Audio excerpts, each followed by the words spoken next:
Bienvenidos al portal del Villegas, a todos, todas, todes. Vamos a partir la jornada de hoy tocando un tema que no es reciente, tan reciente, es un asunto que ocurrió hace unos días, pero tiene que ver con el caso que se supo por una filtración de prensa de una reunión del general de las Fuerzas Armadas, señor Martínez, con oficiales, asumo que son oficiales de cierto rango, para discutir un tema muy complejo. El hecho de que habrían personal de las Fuerzas Armadas que venden su armamento a delincuentes, a narcotraficantes, para justificar la desaparición de su arma, dicen que se les perdió. A raíz de una reunión que hubo en un momento dado entre Martínez y el ministro de Defensa, hay un trascendido que no sé qué grado de verosimilitud puede tener, pero lo voy a mencionar. Es una información que me llegó por distintos canales, y este es otro tema dentro del tema, de que un grupo grande de oficiales, o toda la oficialidad, habría hecho saber al ministro que si acaso Martínez se le pedía la renuncia, renunciaba a todo el cuerpo oficial, lo que le habría generado una crisis institucional. Pero no tengo antecedentes firmes de este tipo de cosas imposibles. Nadie hace una declaración en notaría en una situación como esa. Pero lo que sí se sabe ya es bastante serio. Yo no sé qué es más serio de lo que sabemos. Si el hecho de que haya gente en las Fuerzas Armadas que está en esa actitud propia de ejércitos que uno consideraría de países de opereta, ¿no? Oficiales corruptos que venden armamento, que colaboran con los delincuentes. Eso es bastante serio y como que choca contra todas las creencias o las esperanzas o las ideas que tenemos sobre nuestras Fuerzas Armadas como instituciones que están ajenas a eso. Pero no están tan ajenas, lamentablemente están formadas como todas las demás por seres humanos. Ya hemos visto las irregularidades con platas que se han conocido en otros cuerpos de uniformados, como en Carabineros. Hace años atrás hubo una serie de escándalos con la compra de armas, estamos hablando de aviones, tanques, cosas como esas, cosas caras, y por lo tanto, por supuesto, no están al margen de irregularidades. Pero esto, a este nivel ya de venta de la pistola personal o de la pistola de reglamento a narcotraficantes por dinero, es grave. Es grave también que parezca que basta decir de que se le perdió, como si fuera un celular, una pistola o algo así, para que no pase nada más. Eso, si es así, es súper grave. Y es muy grave que dentro de un grupo de oficiales, supongo yo, de un rango bastante más arriba que simplemente un teniente, que se reúnan con el general en jefe de la Fuerza Armada, haya alguien dispuesto a salir a chupetear de inmediato lo que se conversó a un medio como de clínica, además. Es decir, este afán por chupetear que se ha hecho universal, la gente corriendo a contar lo que han averiguado para tener un segundo de fama o sentirse importantes porque tienen una noticia, una papita caliente, y el hacerlo con un medio que, entre otras calificaciones que uno podría darle, es un medio cercano o de frentón por la clase personal que tiene, del mundo de la oposición, del progresismo, todas esas cosas, todo ese universo tan heterogéneo. Suena a alguien a un oficial que está en una postura de transformaciones profundas, que está en una postura contraria a todo lo que significa las Fuerzas Armadas como instituciones que están para defender la República y no para hacer política partidaria. Así que todo eso me suena muy, muy recontra mal, que hayan oficiales que están en esa postura, quizás cuantos más hay, que filtran información porque tienen algún concepto de que las instituciones armadas están para defender a la burguesía, o porque de algún modo llegaron a ese territorio ideológico en el cual las Fuerzas Armadas son vistas con sospecha, con fastidio, con odio a veces. Entonces vamos rápidamente a contarle al The Clinic, para que esos grandes luchadores por la moral, las buenas costumbres y la revolución, digamos, se hagan cargo de la información. Es bastante grave y bastante, casi diría yo, triste también ver que el cáncer moral, institucional, lo abarca prácticamente todo, solamente con distintos grados de gravedad, pero está en todas partes. En el plano nacional veo hoy día una información, la renuncia del presidente del directorio de Televisión Nacional, que dice que lo hace, que renuncia, porque, afirma, mientras la gestión de la señal siga en manos de las mismas personas que la llevaron a esa actual crisis, no sería posible sacar adelante el canal. Este señor se llama Francisco Rego. En algún momento se dijo que él había filtrado, había comunicado, yo no me acuerdo si la filtró o la comunicó abiertamente, en los ingresos del señor Jaime de Aguirre, y etcétera. Parece que el personal del canal de Televisión Nacional es casi, en la práctica, dice él, es inamovible. Él es el presidente del directorio, pero en la práctica no puede hacer mucho con sus propios subordinados teóricos. Y ahí están los mismos. Y son, según Orrego, los que llevaron el canal a la crisis financiera. Yo ahí tengo un comentario que nace de mi leve conocimiento de la industria por haber trabajado en ella tantos años, un cuarto de siglo. Por supuesto que hay ejecutivos que son realmente penca en todos los canales. El típico ejecutivo chileno que no ejecuta nada, que es simplemente un tipo que calienta un sillón o una silla y tiene 25 secretarias y pasan reuniones y no tiene mucha inteligencia, un tipo mediocre, no se le ocurren cosas buenas, no se le ocurren cosas nuevas, no se le ocurre nada, viven simplemente pensando en conservar sus cargos y no aportan nada. Hay muchos de esos en la televisión y en todas partes. Digamos, eso es lo normal. Pero, y algunos de ellos pueden hacer daño por ideas específicamente muy malas, pueden llevar una empresa a una crisis. Un ejemplo, yo diría que del libro de texto, ese presidente, esto fue en los años 80 creo, ese presidente de la Coca-Cola, que se le ocurrió cambiar el color de la Coca-Cola o algo así, quedó la crema.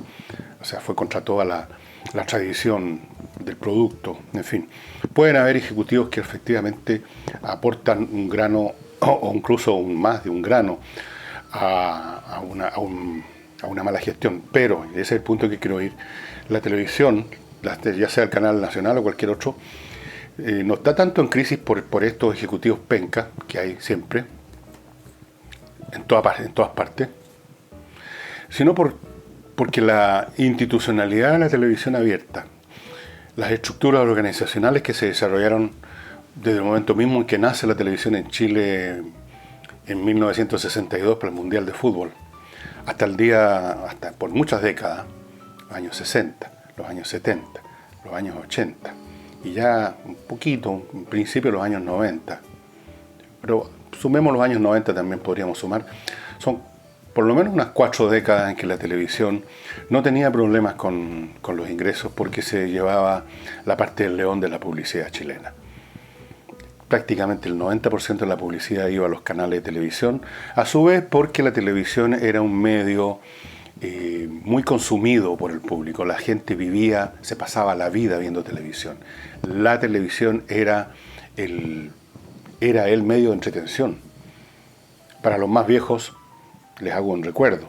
El televisor, había un televisor por casa con suerte, costaba conseguir televisor, estoy hablando de los años 60 y 70 también, ya menos, pero el televisor era el mueble central de un living, la familia se reunía como para una liturgia a ver los determinados programas que se sabía uno de memoria, que veía tal o cual día en tal canal, que eran siempre 2 canales en esa época, o 3, 13, 7 y el 9. Y la televisión era un medio realmente pero mucho más poderoso que ahora, porque no habían otros que le compitieran. Era otro país, era otra demografía, era otra cultura, eran otras actitudes. Y en medio de todo eso la televisión creció. En algunos canales como el 13, en la época de Don Heliodoro, como le llaman todavía, y este éxito financiero, esta prosperidad, llegó a extremos tales que todavía hay funcionarios de Canal 13 que recuerdan con lágrimas en los ojos el camarín de Don Heliodoro, porque la plata manaba raudales y este caballero era de los pocos, muy pocos, contados con los dedos de la mano, ejecutivos que reparten. Normalmente los ejecutivos se la guardan toda para ellos. Así se reúnen en secreto y se distribuyen ellos los premios por productividad. Lo he visto eso personalmente. Entonces, esa estructura del país, esa cultura, el televisor en el living, todo eso desapareció hace rato, o fue desapareciendo gradualmente.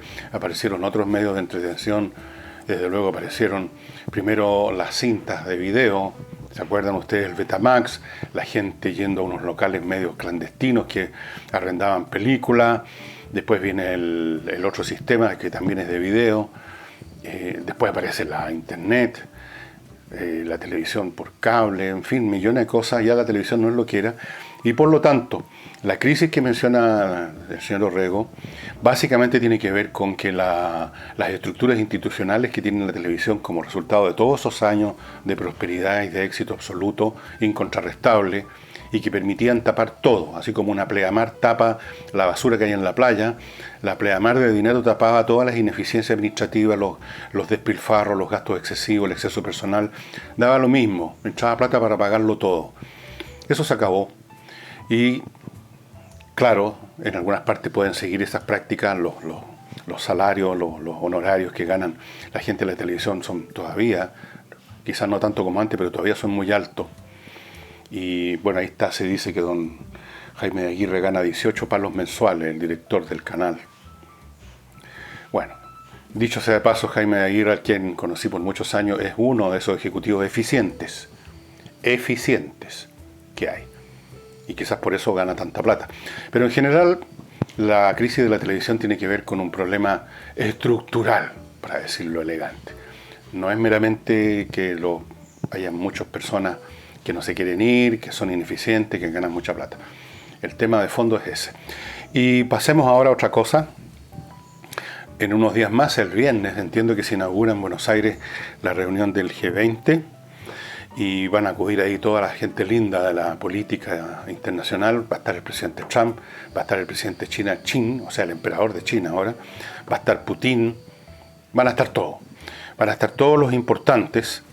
Y se espera que vaya a haber una reunión de Trump, o sea, se sabe que va a haber una reunión de Trump con Xi y se va a reunir con Putin.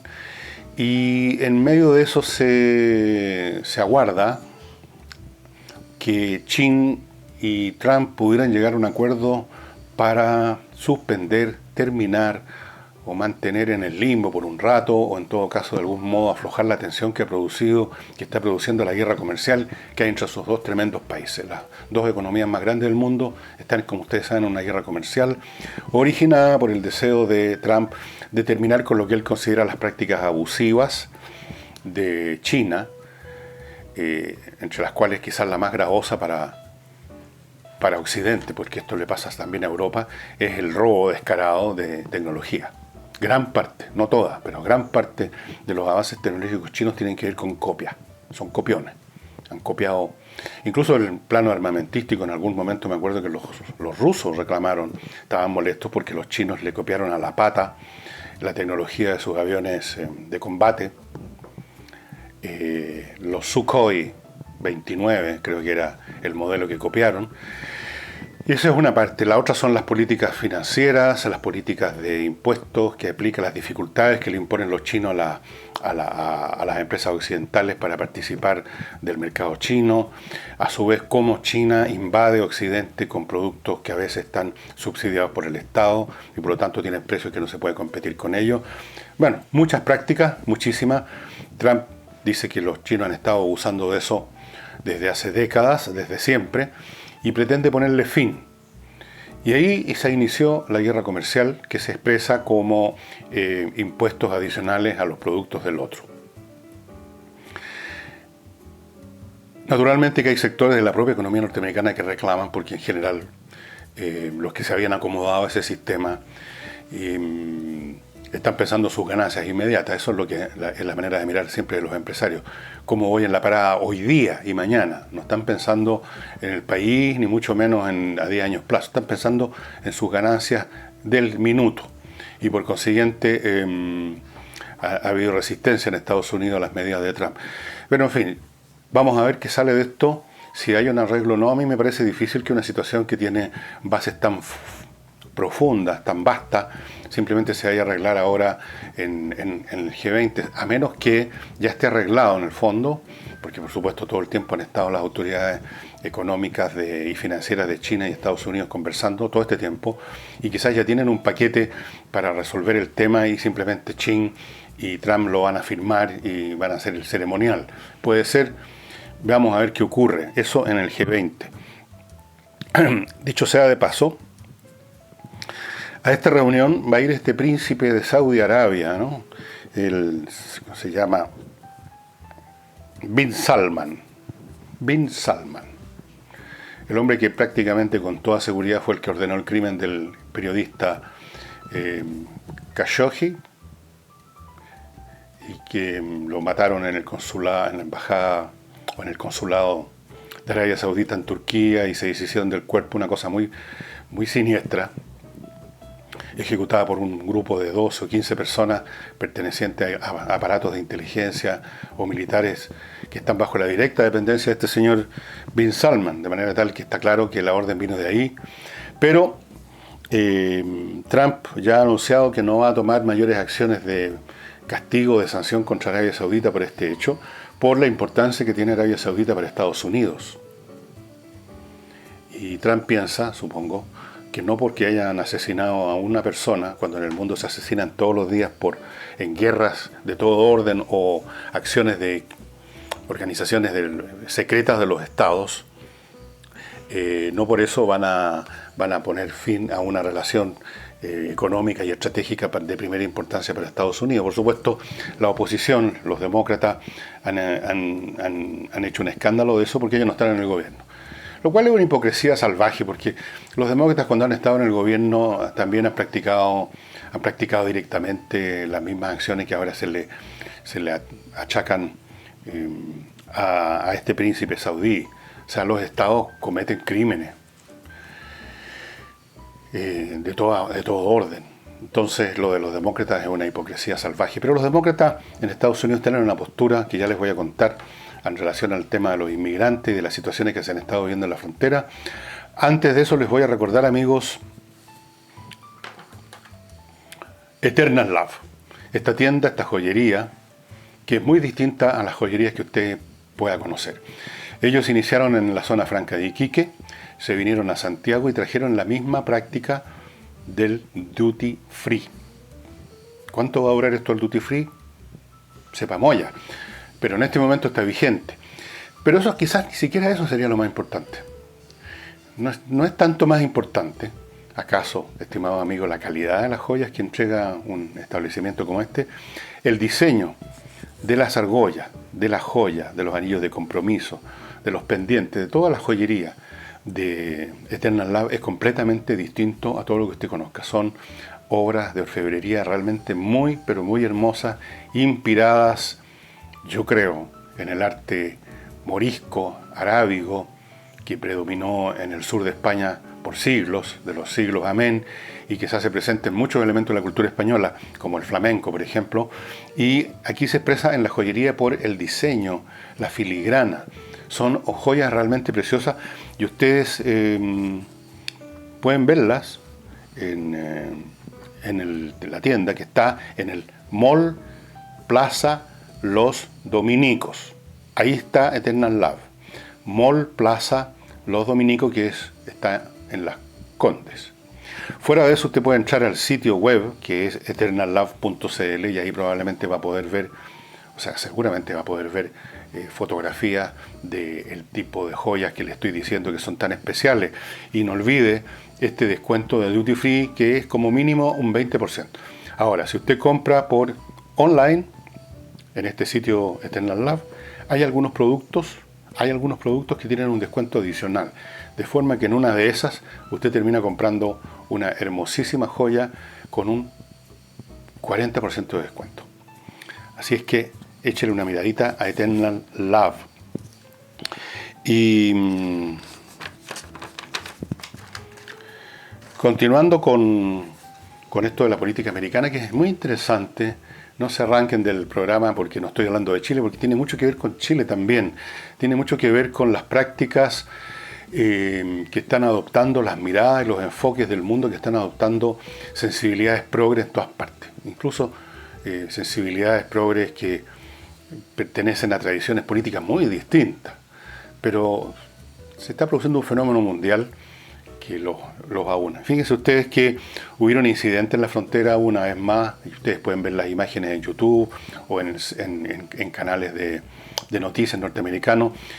No faltó el grupo de gente que trató de entrar a la fuerza, muchachones lanzando unas tremendas piedras y tratando de colarse por todos lados a la fuerza a Estados Unidos. Y naturalmente la policía norteamericana respondió con el medio más común del mundo, con que se usa en todas partes del mundo en estos casos, el gas lacrimógeno. El que se ha usado en París, en las revueltas que ha habido en París ahora por el tema de la benzina, pero que ha ido ampliando sus temas, se ha ido convirtiendo en un movimiento de oposición a Macron, más que en un tema meramente el precio de la benzina en Francia, se usa gas lacrimógeno. En Chile, cuando hay peloteras en las calles, se usa gas lacrimógeno. En todas partes del mundo se usa gas lacrimógeno, no es un arma letal, simplemente produce molestias en los ojos, la respiración, que hace que la gente se disuelva en los grupos. Eso es todo. Pero bastó que usaran gas lacrimógeno para que los demócratas acusaran al gobierno norteamericano de estar usando armas químicas. Claro que es un arma, es un producto químico el gas lacrimógeno, pero decir armas químicas suena mucho más terrible.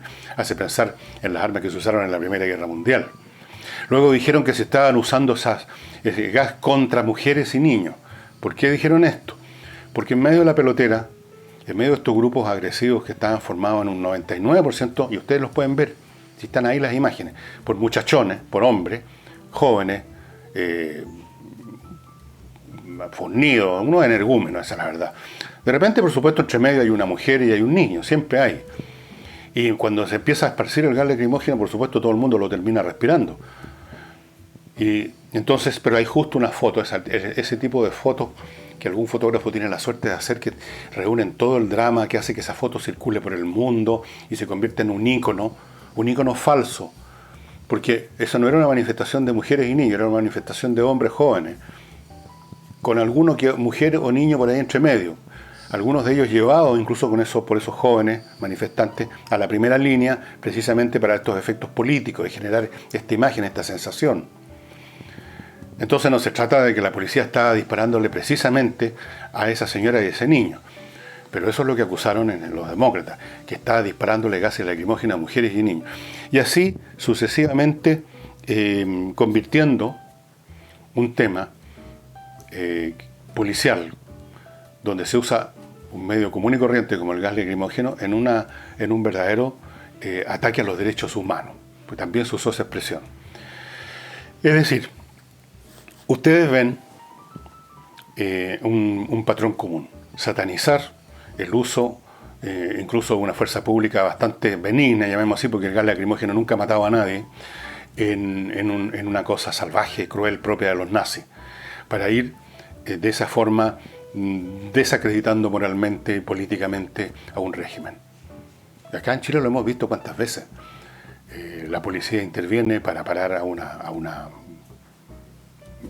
muchedumbre repleta de energúmenos que están arrojando bombas molotov, que están echando abajo kioscos que están en la calle, que están rayando, que están rompiendo cortinas metálicas, destrozando escaparates. Se llega a usar algún grado de represión de fuerza pública perfectamente legítima, e inmediatamente empieza la gritadera, que eso es fascismo, que eso es represión, una palabra que la usan con mucha represión. Entonces se trata de instalar, y tienen éxito, un clima tal que vaya quitándole voluntad a los estados y a los oficiales, a la tropa, a los funcionarios que ejercen estas acciones legales, los empiezan a involucrar, los empiezan a contaminar con un ánimo de mejor no hago nada, pues, porque si no me van a poner la foto en primera plana, me van a ir a funar a mi casa, me van a hacer un sumario, me van a echar, me voy a meter en lío, no sé cuáles, pero me voy a meter en lío, así que mejor no hago nada. Y con eso se va desarmando al Estado y al orden público y se le deja la cancha abierta a los que sean. Ahora uno se pregunta, ¿qué pretenden los demócratas? Es una pregunta que se hacen muchos analistas en Estados Unidos con esto de que entren todos los que quieran a Estados Unidos. ¿Qué clase de país es ese que deja entrar a todos los que quieran? Supongamos que entraran estos 10.000 así fácilmente. Después vienen otros 10.000, después vienen 20.000, después vienen 100.000. ¿Cuál es el punto límite? ¿Cuánta más gente puede entrar en un país sin que ese país deje de ser lo que es? Sin que se empiecen a crear problemas como los que hay ahora en Europa con el 1.000.000 de inmigrantes, especialmente en Alemania, que dejó entrar la señora Merkel, y de lo cual se debe arrepentir. Problemas serios. En Alemania les voy a contar que hay algunas poblaciones pequeñas, es que hay muchas ciudades chiquititas en Alemania. Usted camina, sale a una ciudad, camina de 20 minutos o 15 minutos, camina y llega a otra. Hay algunas donde hay más inmigrantes musulmanes provenientes de otro mundo, literalmente, de otra etnia, de todo distinto. Y no solo distinto, sino que agresivo, hostil al mundo occidental. Hay más de esos inmigrantes que habitantes originales. Es decir, les invadieron su mundo. ¿Cuánto más puede resistir una sociedad de eso? ¿Otro millón más? ¿2 millones más? La propia Hillary Clinton, que es una de las voceras del Partido Demócrata en Estados Unidos, en una conversación que tuvo hace unos 3-4 días en un foro, dijo que había que regular de algún modo esto, porque si no lo hace el Estado se empiezan a generar fenómenos bastante feroces, y efectivamente es cierto. Si el Estado no controla, empiezan a aparecer estas tropas de civiles, de guardianes autonominados.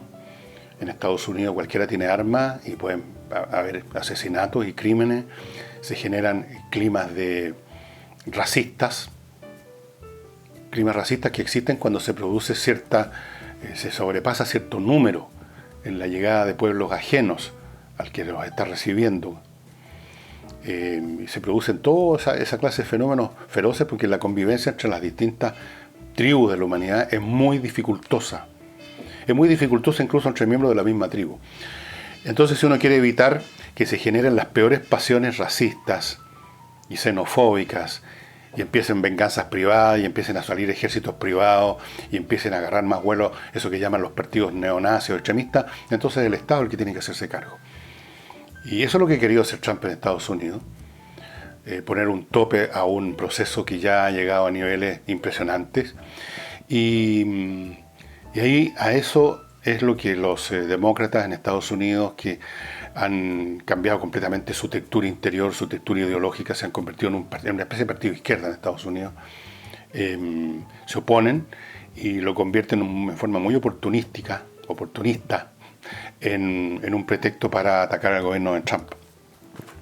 Y respecto a África, para terminar, que les dije que había empezar a tomar, ustedes saben, África, si ustedes echan una mirada a las estadísticas que dan, por ejemplo, organismos internacionales, ustedes se podrían sacar una impresión bastante rosada, ¿no? Porque comparado con el año 1950 o comparado con los años 80, en África ha mejorado el tema de la mortalidad infantil, ha disminuido mucho, ha habido cierto crecimiento económico, aunque el 40% de la población todavía vive en la extrema pobreza, ha mejorado el alfabetismo, etcétera.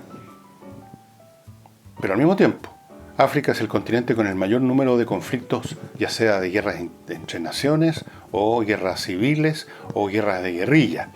Tenemos Algeria, uno de los países más desarrollados en el norte de África, que fue en algún momento un departamento de Francia, está en una permanente situación de conflicto, de guerrilla, con muertos, con atentados, etcétera, contra grupos islámicos. Camerún, otra vez, contra separatistas, contra el grupo, otros grupos islamistas, están en todas partes los islamistas en África. La República Central de África, otros grupos musulmanes, guerrilla permanente, muertes, etcétera, atrocidades. El Chad, otra vez contra grupos islamistas. Después hay 4 países, Níger, Chad, Camerún y Nigeria, que se están disputando la cuenca del lago Chad, y eso, por supuesto, es un potencial de guerra.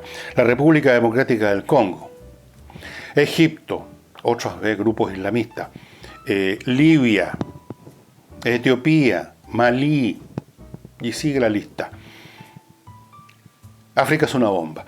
Fíjense ustedes que una paradoja que la hemos vivido en América del Sur en su momento, con otros grados, con otras intensidades.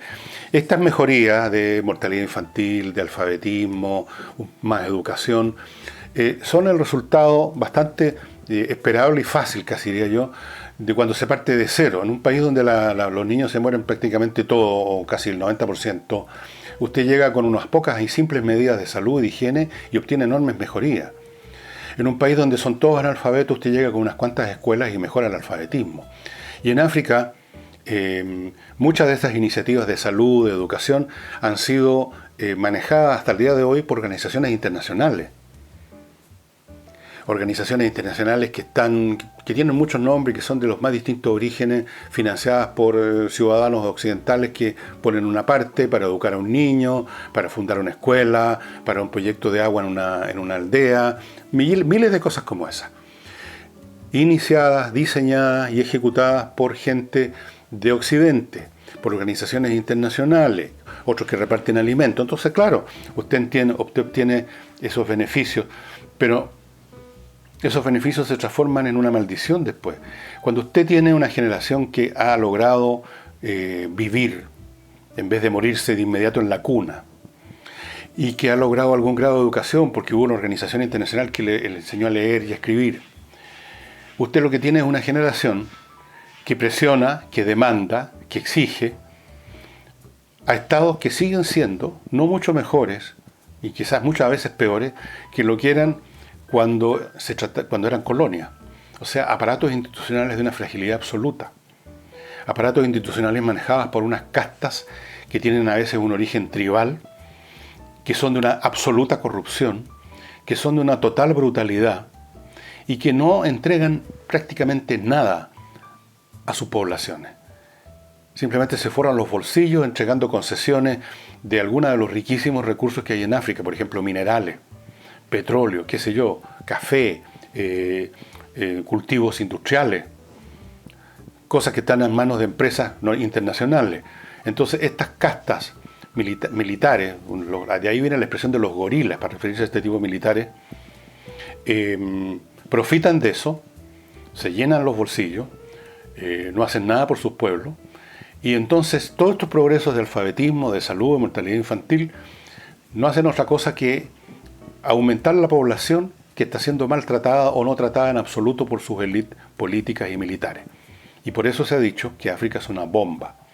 Porque estas poblaciones que nacieron, que lograron sobrevivir, que fueron alimentadas, aunque sea más o menos nada más, por organizaciones internacionales, que lograron aprender a leer y escribir, y que no encuentran satisfacción dentro de todas estas naciones que viven en guerra, que viven recorridas por ejércitos privados de señores de la guerra, esas poblaciones, que ya algunas de ellas están emigrando a Europa, piensen en esos barcos, esos botes, esas lanchas que están todo el tiempo cruzando el Mediterráneo. De vez en cuando se hunde una de ellas y mueren un montón de gente. Otras son detenidas por patrulleras españolas o italianas. Otros logran llegar y tienen ahí un problema, los meten en algún campo de concentración, literalmente. Otros se filtran al interior de Europa. Bueno, toda esa gente viene de África. No es solamente el Medio Oriente el que genera estas masas de población, el África. Es una bomba demográfica. Pues, en otras palabras, no son los estados sucesores de las colonias europeas los que están logrando estos progresos que ustedes pueden ver en estas estadísticas sobre salud, mortalidad infantil, etc., que fueron logrados por organizaciones internacionales, la mayor parte de ellos. No ha habido un desarrollo institucional propio de muchas de esas naciones. No han sido capaces de crecer por su cuenta, de generar las instituciones respetables y que subsisten en el tiempo, cumpliendo con una función. No lo han logrado. No son países de verdad en muchos sentidos. Y en ellos predomina una violencia extraordinaria. Piensen en todas las guerras que les mencioné y creo que no son todas. Hay muchas más, probablemente de menor calibre, que no alcanzan a aparecer en las estadísticas y en los diarios.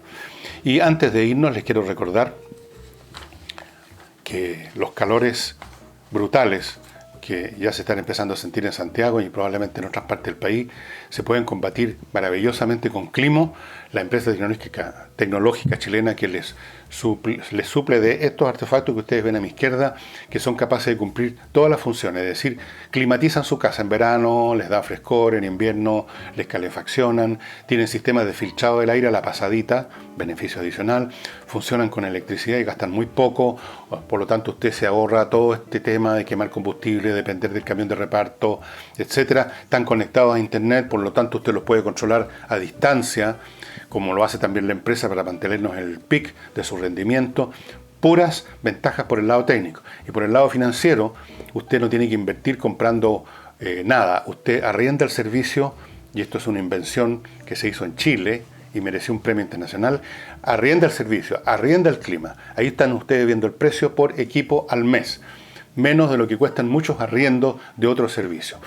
Y por Dios que es importante tener un clima agradable en su casa, en su oficina, en su fábrica, donde quiera. Estos aparatos usted puede poner el número de aparatos que quiera y donde se le dé la real gana.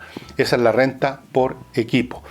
Y dicho esto, les recuerdo que este programa lo pueden ver, si lo quieren ver de nuevo más tarde, en el canal 31 Prime de cable del grupo GTD y Telefónica del Sur, para los que prefieren ver en pantalla ancha. Y estoy recibiendo muchos mails, mucha información. En algunos casos se me pierde el hilo con algunos mails porque son cientos. Entonces, si ustedes no reciben una contestación inmediata, pues la van a recibir al día siguiente o subsiguiente. Y de toda la información que tengo también trato de usarla, pero por supuesto si tuviera todo lo que me envían ustedes mismos, documentos, libros, videos, links de YouTube o del internet, no tendría tiempo suficiente para hacerlo. Así es que muchas gracias también a los que están suscribiéndose en Patreon, que permiten mantener este canal funcionando y que les permite a ustedes además entrar a material exclusivo para la gente que está en Patreon. Vean bien la página, el portal del Villegas, porque hay muchas cosas, acuérdense, hay audio, hay texto, hay colaboraciones de personas que son visitantes de este portal y que nos han enviado sus colaboraciones sobre distintos temas. Hay mucho material para ustedes en el portal elvillegas.cl. Y